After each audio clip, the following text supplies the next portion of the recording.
like Crimson Desert is the latest victim of not adhering to Western social standards. Okay. It's happened. I think it's happening again. Okay. I have spent the last 2 weeks experiencing a crazy amount of whiplash. I went from not paying attention to negative journalist reviews for Crimson Desert to getting a little concerned when initial player reviews started sounding eerily similar to watching the Pearl Abyss stock drop 30% to then finally buying the game myself and having an absolute blast with it. But on the exact same day Crimson Desert launched, Fortnite dropped a new season, and then a week later, Epic fired 1,000 people. Now, I have witnessed... I don't know if you guys remember, because I bought Crimson Desert at launch, and the initial reviews were mixed, let's say. Many people said that the controls were bad, the graphics weren't that good, it had optimization issues, but the team really put in a lot of effort to release a ton of patches, especially the first week. Patch after patch after patch after patch. Now the game is extremely good, and it has an average of very positive reviews on Steam. Two stories about ambition in gaming this week, both with very different outcomes, and I think the difference comes down to two big things that we always talk about. Who are you actually building your game for? And when those people show up and tell you what they think, are you even listening? Before we get into all... That's also one of the really good things about it, is that they made Crimson Desert for a specific player base, and it sure seems like those players showed up. The game is getting like still 200,000 players. That is an insane amount, by the way. That's a ridiculous amount of players for a single player game, especially more than a week after release. That, let's catch up on a few things.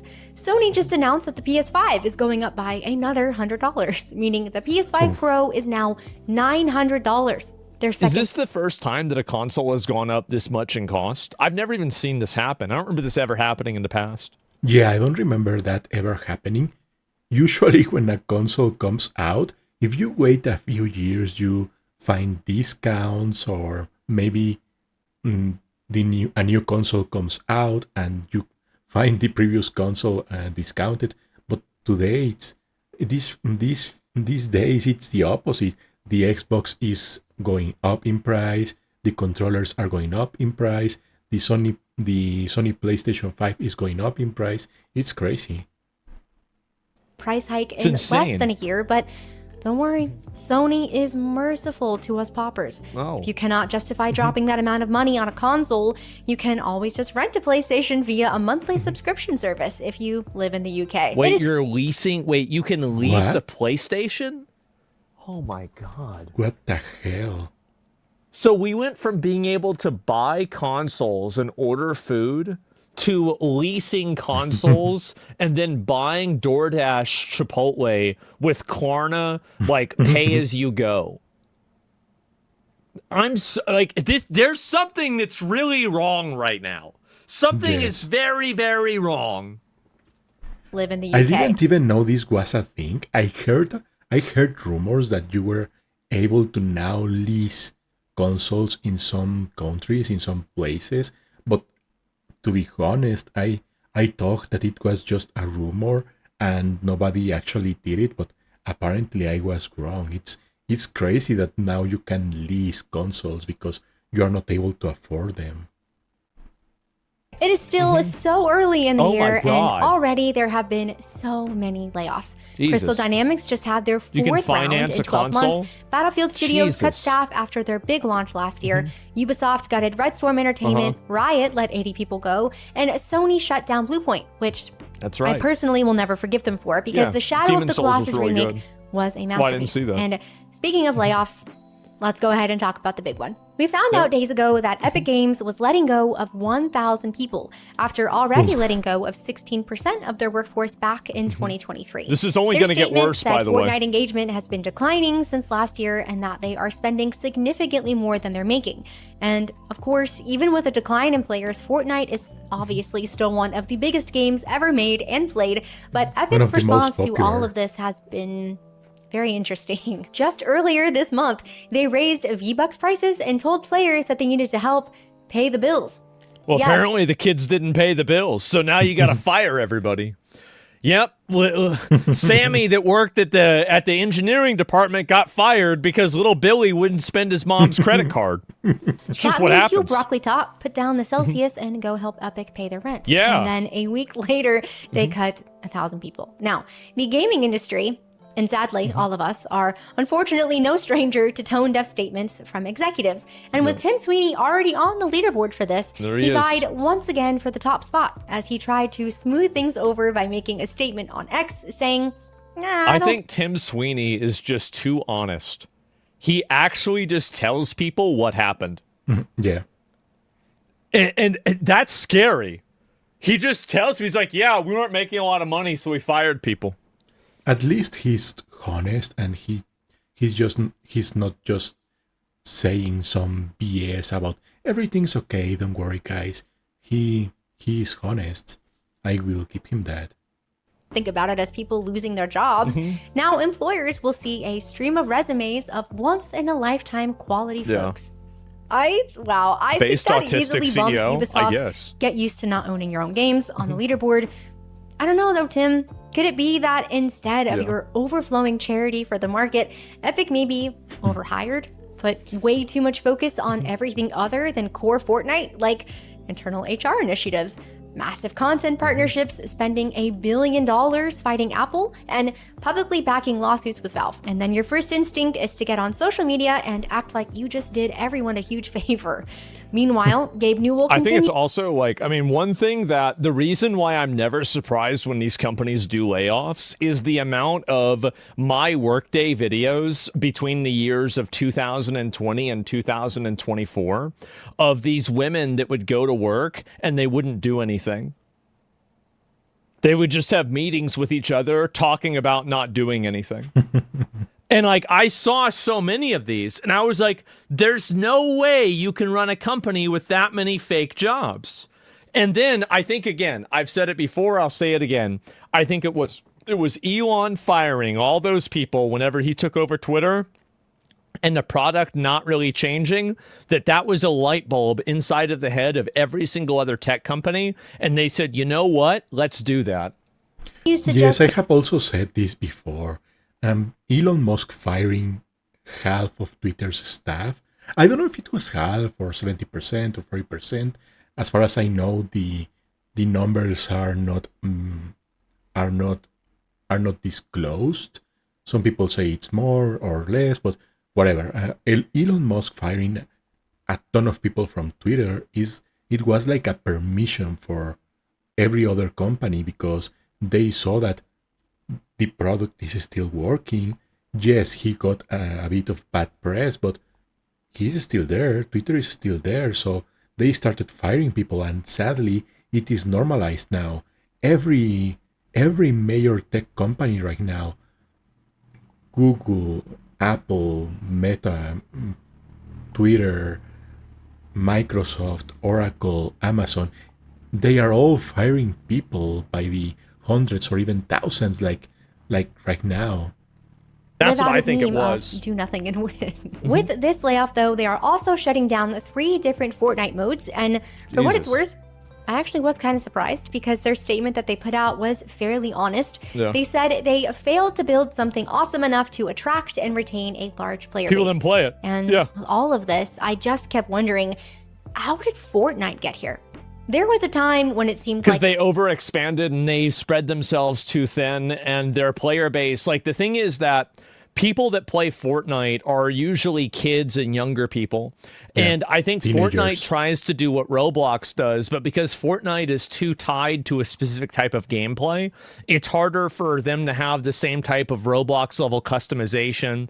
And competency in playing the game is much more tied to Fortnite than it is with Roblox, which makes it exclusionary to people that are, like 6 years old. And I think you put all those things together and you have all these different modes, there is a market saturation point for everything. There's a market saturation point for Coca-Cola. There's a market saturation point for, Halo. There's a market saturation point for Lord of the Rings, everything. where people at a certain point, everybody that's going to see it has seen it. That's just the way it is. everybody that is going to buy your product have already bought it, so there is nowhere to spend. Everyone and their mother was playing this game, and it caused huge players in the industry to chase the live service model for years because of its massive success. Studios have been gutted, games have been redesigned, entire companies have pivoted to chase what Fortnite originally built, and now even Fortnite themselves is having a difficult time. The thing that everyone was trying to emulate is now struggling itself, and it was not for lack of ambition. Epic had plenty of ambition. They have just been pointing it literally everywhere else except at the people that play their core game. So Fortnite shows us one side of the coin, but what does it look like when all of that ambition actually has a target? Well, that brings us to Crimson Desert. Originally, Crimson Desert started out as an MMO prequel to Black Desert Online, and somewhere during the 7+ years of development, Perlibis scrapped pretty much their entire direction for the game. No live service, no multiplayer, although that might be coming now to be determined. I think they're probably gonna do that. I think that'd be smart. The thing that's crazy about Crimson Desert, you know, you don't really think about this a lot. There is no fucking store in the game. There's no, 50 different cosmetic items. No, I think there's a pre-order set and that's it. Other than that, you just simply buy the game and you play the game. Every cool, badass set in the game, you just go get it. Yep. Yet? Well, yeah, obviously yet. I mean, of course they might do something like that in the future, but it hasn't happened, so I'm talking about the way it is. Yeah, right now it's not the case, and that's great.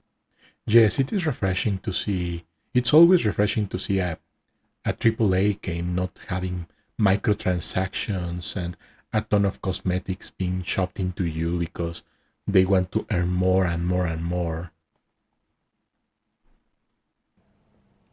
Well, a massive single-player game with all of their ambitious ideas pointed at one thing, a super rich and enjoyable single-player experience. And you can feel it when you play. Now, I didn't get to start playing until the middle of launch weekend, and like I said at the start, by the time I sat down, I'd already seen a lot of the discourse. Mixed reviews, controls complaints, people saying that it was too hard or too clunky, and outside of the Paul Tassies at Forbes, I felt the critic reviews were being weirdly nitpicky. Even at this point, after the massive quality of life patches, some journalists just seem committed to hating this game. After getting some... Yeah, then they always will. They will always find a way to complain about Eastern games that don't adhere to Western sensibilities, which are the exact opposite of sensible.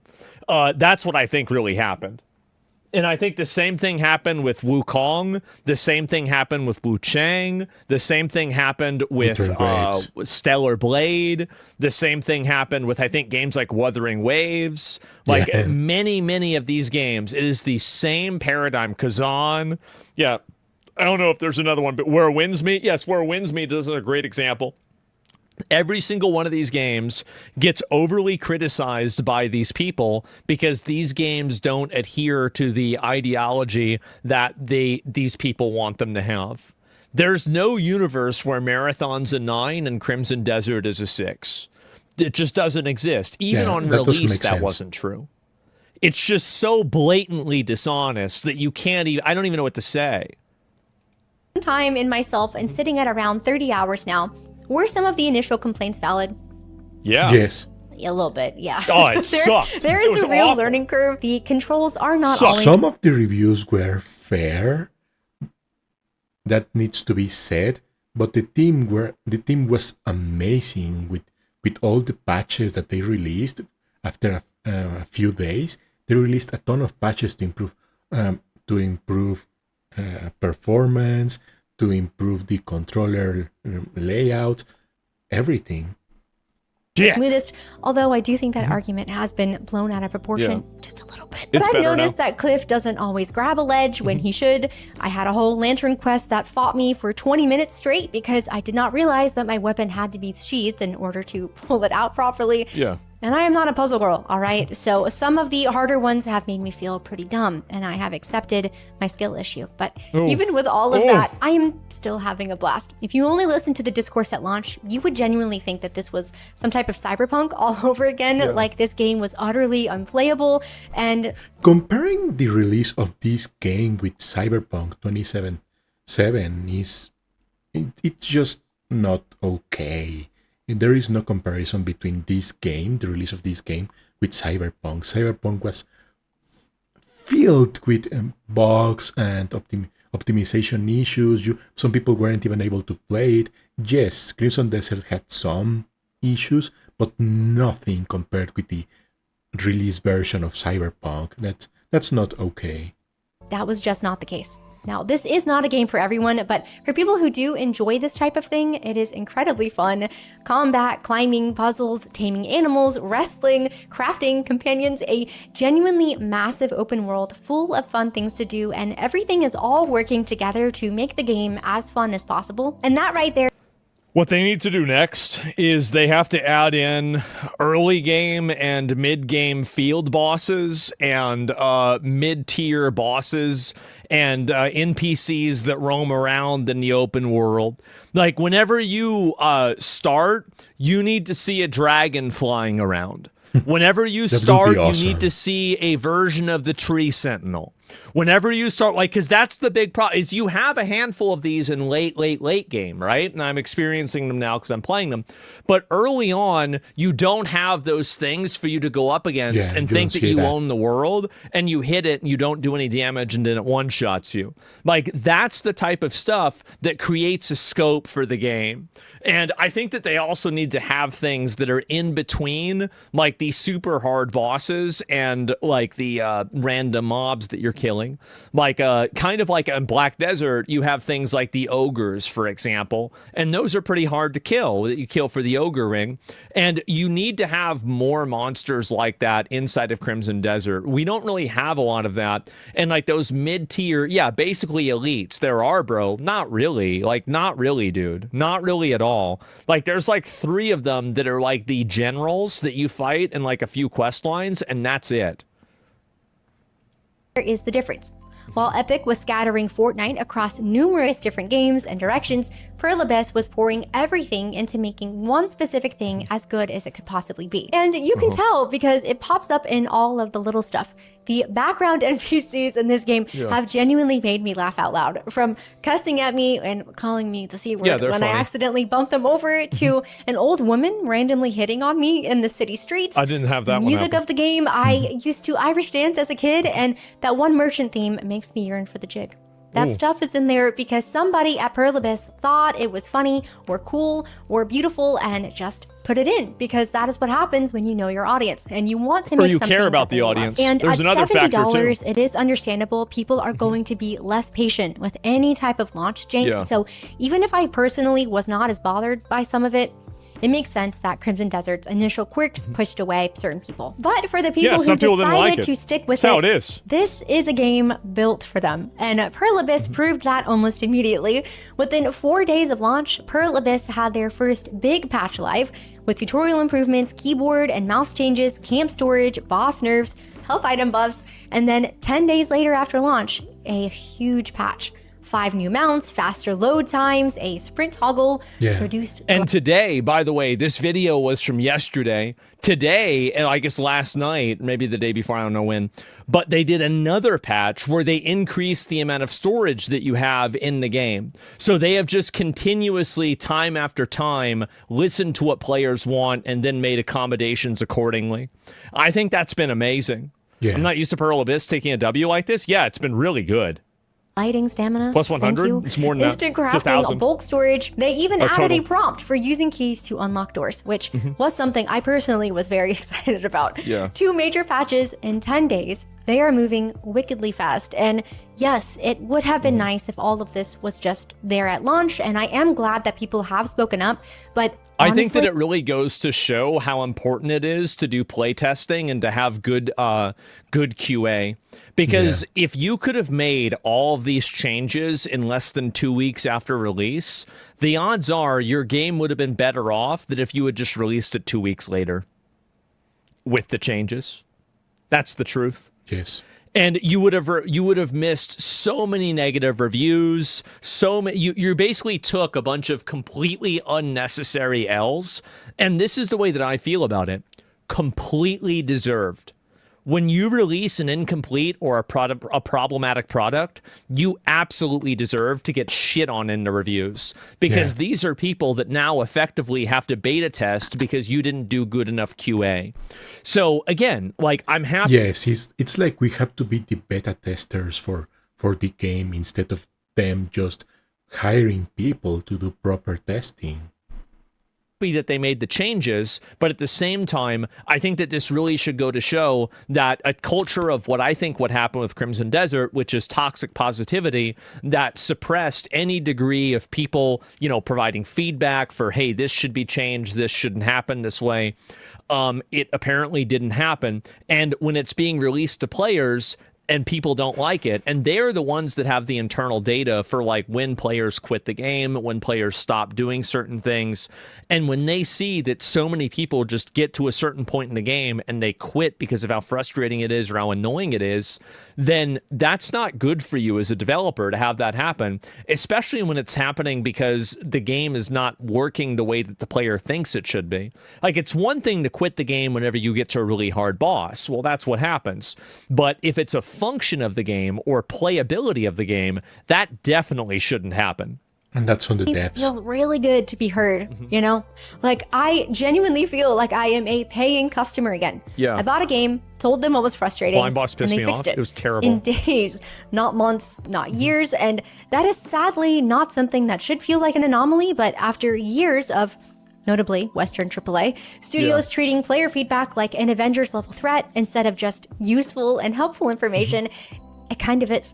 That used to be the norm. That used to just be how this worked. Either the game released polished to a T, or the developers were ready and waiting to accept and act on the players' responses. And the fact that this feels so rare now says way more about the industry than it does about Pearl Abyss. Well, I think it's also that, like, a lot of developers, and this is like a weird thing that I think is kind of manifested over the years, is that developers almost feel like they're working against the players. Like, it's the developers versus the players. That's the way it felt like with World of Warcraft for a really long time. And I thought it was super weird. And I didn't understand it. And now it's not that much like that. It's just that they're all in agreement of being retarded together and doing what they're doing with WoW. But what the big problem is now is that, like, I'll give you a great example of a Western developer that made a great decision. So in Path of Exile 1, there was a problem with people pianoing their flask, which means that you have 5 flasks in PoE 1, and everybody would just hit all 5 of the flasks all of the time, constantly, all at the same time. So this was technically against the rules because you'd be doing it with a macro. But what the people in Grinding Gear Games, this is the way the people that made Path of Exile, what they did, instead of just deciding, well, you know what, we're going to just ban people for cheating, what they did is they added a function that makes the flasks activate automatically. So now, instead of having to worry about, like players are cheating, why don't we implement, if everybody's doing this, maybe the gameplay that we have planned out for people isn't very good gameplay. Yeah. And I think that's the main question that developers need to ask themselves. It's not that does this make the game harder, it's more that does this make the game fun. And I think that oftentimes you have developers and players too that fall into the trap of trying to make the game harder through introducing mechanics, functionality, and gameplay loops that aren't enjoyable. And I think that whenever you have a really good game that's also very challenging, like Elden Ring, Clair Obscur on the hardest difficulty, and, like many other examples, Dark Souls and anything else, like Legend of Zelda, back in the day used to be pretty hard, is that you didn't force players into gameplay loops that were not enjoyable. I think that too many developers now have this mindset that you have to eat the shit to get to the cake. Fuck that. I just want to eat the cake. There should not be a level of annoying, repetitive, unfun game design that I have to trudge through in order to actually enjoy the game. There's no reason for that. It's unnecessary. And I think that we're starting to see developers be able to move away from that now, which is great. Yes. You should not have to ever eat shit. Paid for this game, we showed up, and Perlibis is treating us like that actually means something and is important. Like we are people who bought their game and deserve to have a good experience. We're not a problem to manage or a community to pacify or just a revenue stream to optimize, just their customers. And here's another thing too that Perlibis is thinking. They're going to make DLC for this game. They're going to make an expansion probably for this game. And if they want people to buy that expansion and they want people to buy that DLC, they need to make the game great. It better fucking be good. And the thing is that look at Capcom and the way that they provided after launch support for Monster Hunter World. When I played Monster Hunter World, I had such an insanely good fucking experience. Like, I still think back on how fun it was. And the reason why is I was stepping into a game that was a pseudo live service game, but it had had at that point years of support, updates, and improvements. Same thing with Cyberpunk as well. And if you go and play Monster Hunter Wilds now, it's a lot better as well. It's going to be hard for them considering their IQ is lower than the average daycare scammer. Oh, yeah. Who they want to make happy. And the reason that they could move that fast is actually the whole point. No Man's Sky 2, they were laser focused on their game and their audience. So when players showed up with feedback, there was nothing else competing for that attention. Exactly. And instead of getting defensive about it, blaming their audience, lashing out over the critical reviews, they just listened. They went down the list of complaints and started fixing things and actually thanked so many issues with companies, with gaming companies, and companies in general, is that if they just heard if they just heard feedback, everything will be so much better. The fact that some of the CEOs in other companies say that, well, they just don't understand our product. We are not building our game for gamers. It's like, what the heck? You are not creating a game for gamers. You're creating your game for other people.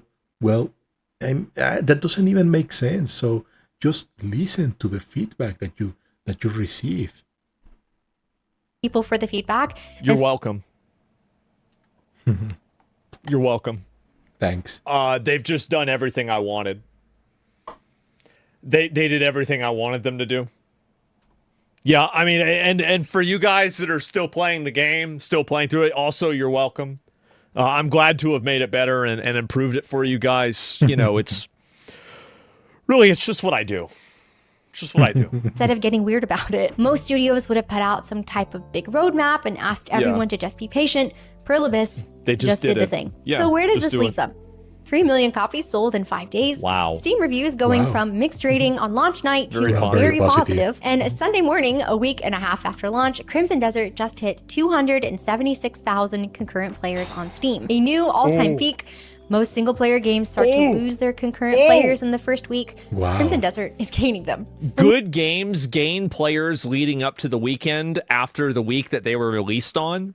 Insanely good games sometimes have a second weekend that they get even more popular in. A couple of examples of this are Arc Raiders, Marvel Rivals, and now Crimson Desert. Looking at both studios, Epic and Perlibis, it is clear that both of them have ambition. But everything Perlibis has done is to make their game more enjoyable for the people playing it, and everything Epic has been doing for the past few years or more is to... I'm honestly not even sure. Epic's growth strategy for Fortnite was informed by people that are retarded.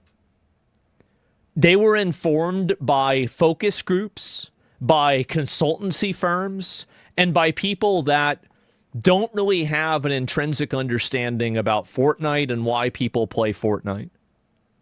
That's the big problem they have.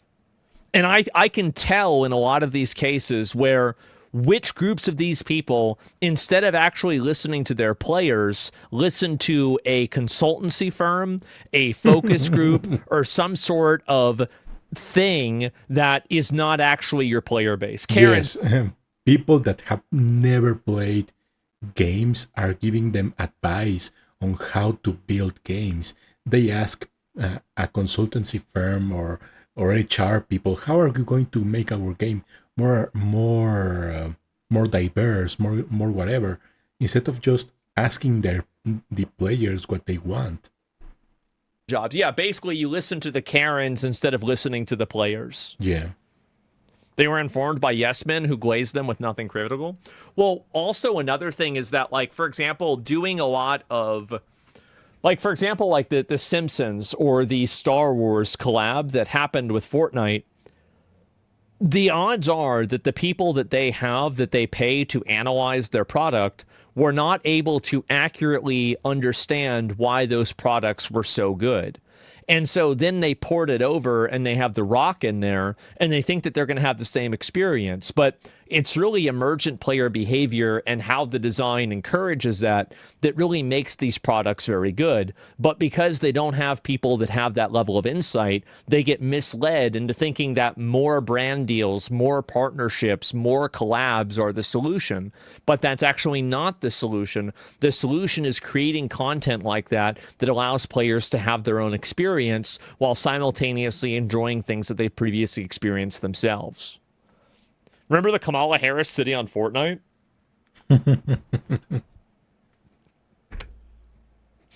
The signs were there. The bottom line is that Pluribus is focused on us, the players. They filled their game with passion, love, and so much charm, and all kinds of weird, funny details that are only in there because somebody at the studio cared and thought it would make for a more fun and enjoyable experience. Not increase their brand presence or optimize revenue streams. That's the huge difference. And what is funny is that it's not like Crimson Desert even launched broken or technically unfinished. We have seen what actual broken launches and promises broken look like. No Man's Sky, Final Fantasy XIV, Cyberpunk, and those studios earned their second chances because they listened to their players. And it took them a long time, too. And think about how much harder it was for each of these development teams because they fucked up the first time. That's the cost of fucking up. And I never feel bad for developers for this, by the way. I never do. Because people gave you $70. They gave you $50. And you fucked up. That's what you get. Hopefully you can fix it.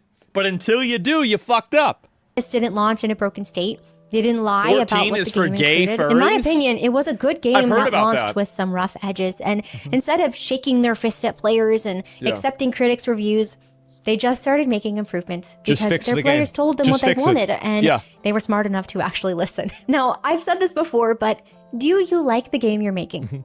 And do you like who you're making it for? Because when you like your audience, they are not your enemy. And listening to them isn't a chore. The right thing to do usually is pretty obvious. Ambition is cheap. Any studio can have ambition, but ambition only means something when you aim it at the correct target, the people who will actually show up for you. Pluribus had a stupid amount of ambition and a very clear picture of exactly who it was all for, quirks and all, and that's why 3 million people bought it, and that's why the reviews flipped, and that's it's also that, like, I mean, the game, like, for me, would I recommend Crimson Desert? Absolutely. I think it's one of the best games that's been released this year.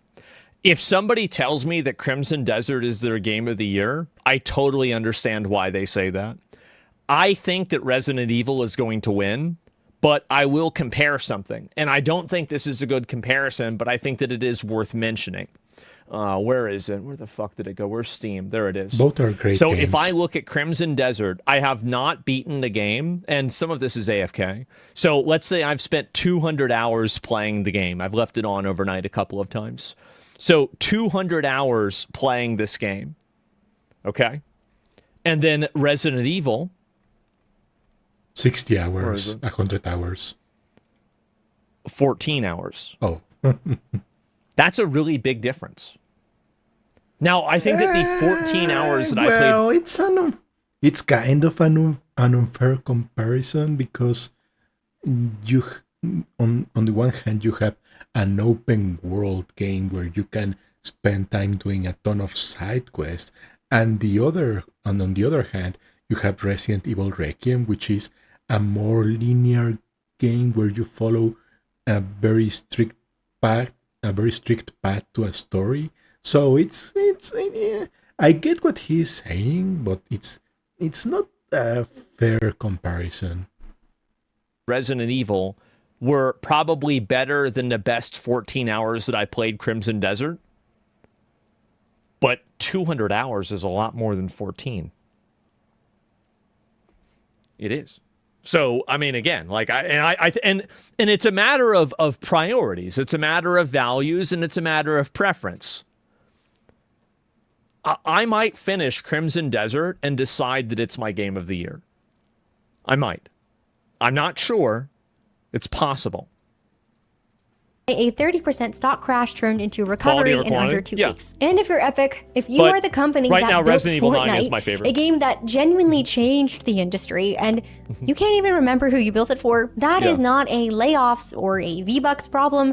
It is a who is this even for anymore problem, and sadly, your audience figured that out long before you did. If you made it to the end of this video, thank you so much for watching. I would love to know your thoughts on everything. Are you playing Crimson Desert? If so, what do you think? And Pearl Abyss, if you are somehow listening, well, apparently you might be, because you've literally just added the key prompt I was about to ask you for. Please allow me to skip NPC dialogue and cutscenes, and my life is yours. Thanks again for being here, and I'll see you in the next one.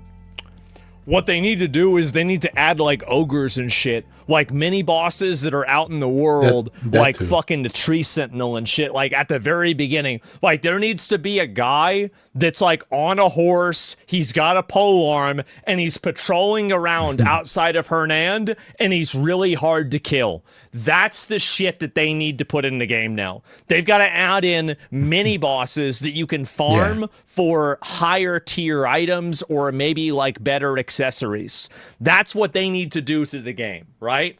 And that's the next step. They won't. They've done everything else I wanted. They did. This was a very good video. I hope you enjoyed this reaction to a video. I hope you enjoyed this kind of videos. If you do, please subscribe, leave a like. If you don't, well, that's fine as well. Thank you for watching, and see you in the next one.